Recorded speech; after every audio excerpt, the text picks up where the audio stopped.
L'allarme lupi si allarga anche nella Marca. Non più tardi di ieri l'ultima strage di pecore nel Bellunese verso il Nevegale. 15 esemplari di alpagote, quasi tutte gravide, attaccate con tutta probabilità da un branco, con risultati che queste immagini raccontano da sole.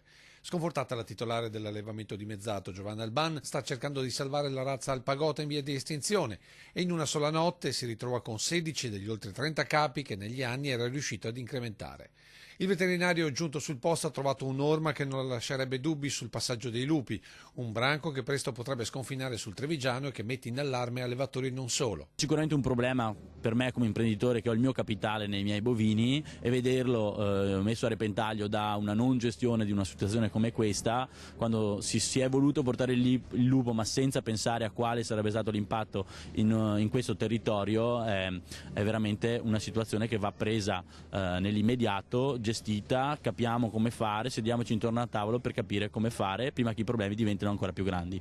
Non si vuole l'abbattimento totale dei lupi, sottolineano le associazioni degli agricoltori, ma individuare una strada che eviti nella Marca ciò che sta già accadendo nelle altre province vicine. Non vorrei essere frainteso di non essere un'organizzazione o una persona che non ama gli animali. Il problema è che gli animali devono comunque essere controllati. Non possiamo pensare di avere un territorio che non ha una fauna controllata. Senza dimenticare che anche l'uomo può essere attaccato dai lupi, non come preda ma come possibile minaccia. È che è una specie che si moltiplica molto velocemente e che non è facile da controllare. Quindi dobbiamo fermarla subito, cioè controllarla subito, in modo che questa cosa non diventi una cosa incontrollabile che non riusciamo più a fare nulla. Insomma, Dopo l'effetto inutile, l'effetto lupo?